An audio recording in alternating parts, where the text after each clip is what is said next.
After 16 years of waiting, The Passenger is finally here. 2006 was when Cormac McCarthy put out The Road, which until The Passenger was his most recent novel.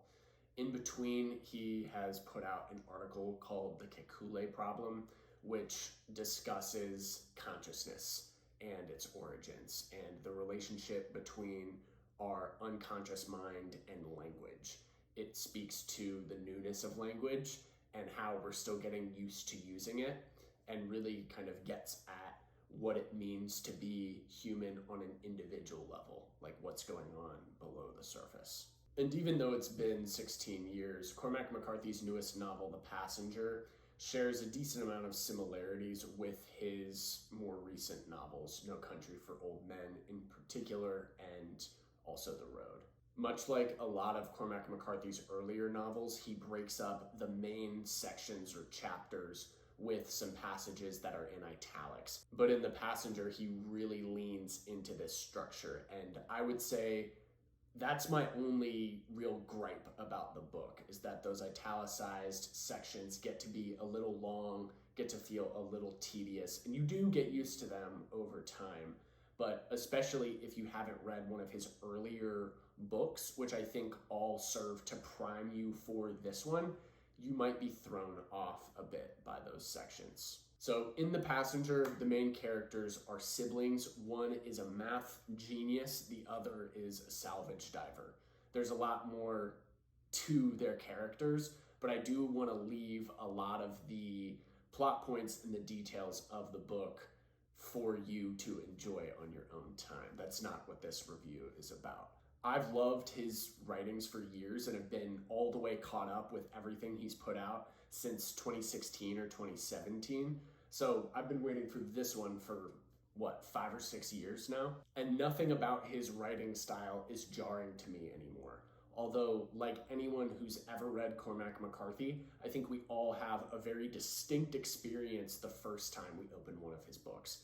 For me, that was All the Pretty Horses. I picked it up in a Barnes & Noble, went over to one of the cafe tables, and read the first 25 pages before I knew what had happened. If you're unfamiliar, he doesn't like using apostrophes. He really likes to keep his punctuation minimal, and he's not afraid of heightening his prose, which when he gets to real kind of poetic heights, the line between his sentences being great and transcendent or overlong and kind of bad is often very fine. And that's what I love about him, is his bravery and his willingness to go there. Most writers, especially when you compare them to Cormac McCarthy, tend to stay within certain confines and trust their strengths, lean into them. Cormac McCarthy has always had an exceptionally unique approach to writing novels, and it hits more often than not. Even his critics have to admit that he's put out some truly great novels.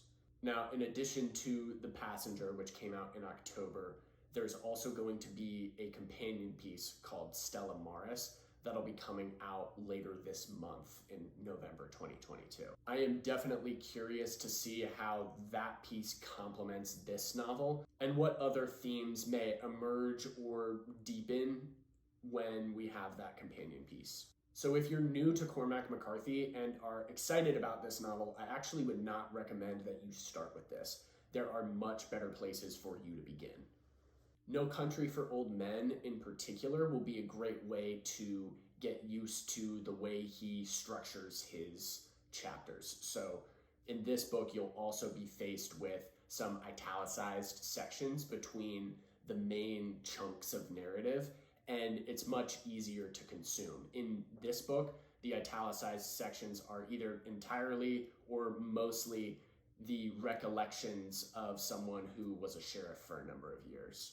Whereas in this book, the italicized sections get to be a bit more confusing. Another great place to start with Cormac McCarthy is The Road. This is a pretty straightforward book thematically.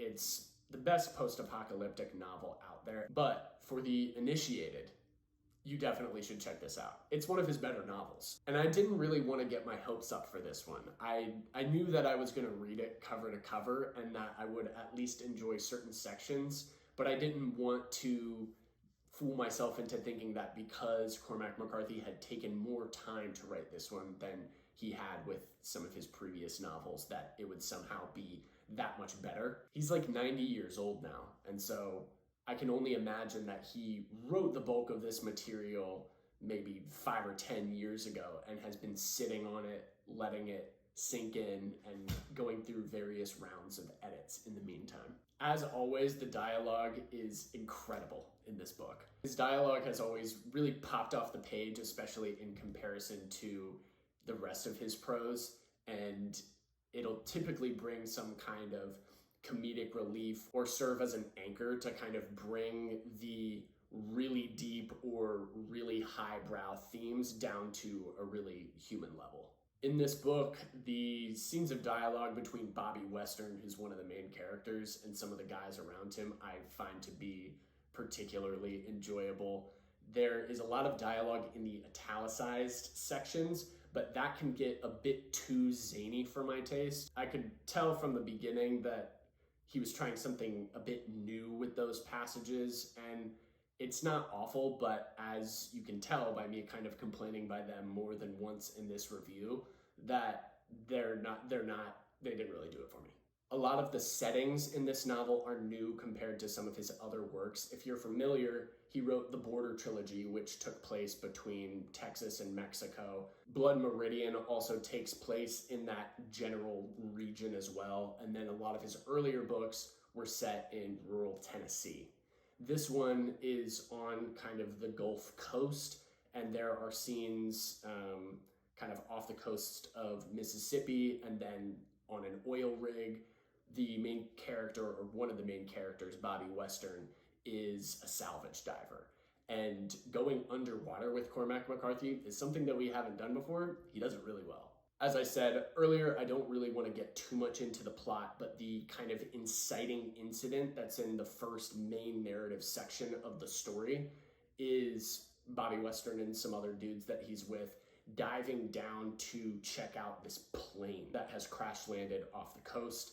And in the plane, there are a bunch of dead people still buckled in, but there are some key items that are missing from this plane that set forth kind of a mystery and really kicks off the plot. I can't really suss out if The Passenger is kind of similar to True Detective in some ways, at least as far as like the setting and some of the conversations go, or if I'm really drawing those parallels because of how much I love the first season of True Detective and how much I love Cormac McCarthy, and then Cormac McCarthy writing something that's set in the same general vicinity as that first season of True Detective.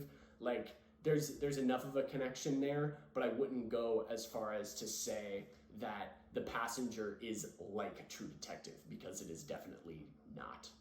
I've ragged on the cover a good bit, and it's grown on me a little bit, but all I can say about it is that I'm very much so looking forward to the vintage edition coming out. I think the paperback version of The Passenger is going to be A, my preference, and B, the one that I go back to reread and ultimately probably leave more notes in.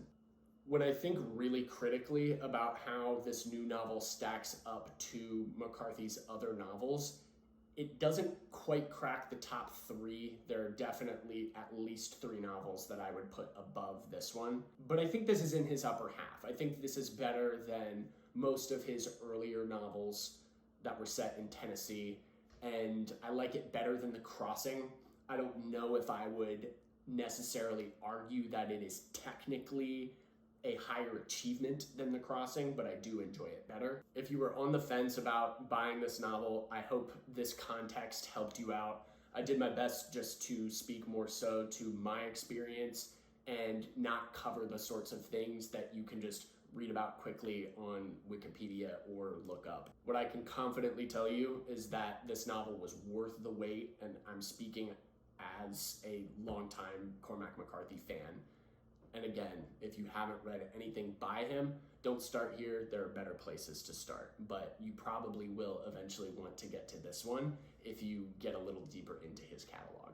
If you got something out of this review, a like goes a long way. consider subscribing. I'll be posting about books and book-related topics indefinitely. And also be sure to check out some of my other posts about Cormac McCarthy. I did brief reviews of all of his other novels, kind of in anticipation of this book being published, and may at some point go back and make a version 2.0 when we also have Stella Maris to throw into the mix, and I'll probably speak to some of his plays as well. So if you like Cormac McCarthy, just know that there will be more content specific to him in the future. And in general, I'm doing my best to sit down and make some longer videos to focus on one specific book, give more of a comprehensive review of things that I'm reading. And so if that is of interest, that's another thing that you will find on this channel.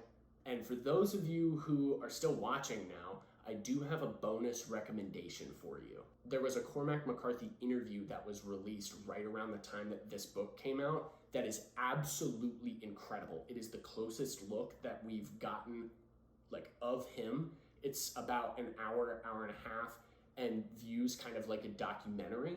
It's Cormac McCarthy walking around the Santa Fe Institute, which is where he has been living near, collaborating with people, working for the past couple of decades. And in this interview, he really delineates a lot of his interests. The guy who's interviewing him is a friend and is giving him some good prompts. I learned so much about Cormac McCarthy's personal philosophy, and that interview really did a lot to illuminate how he thinks. If that's of interest to you, it's called Couldn't Care Less, and so if you just search Couldn't Care Less, Cormac McCarthy, it'll come up. You're welcome in advance. It's good viewing.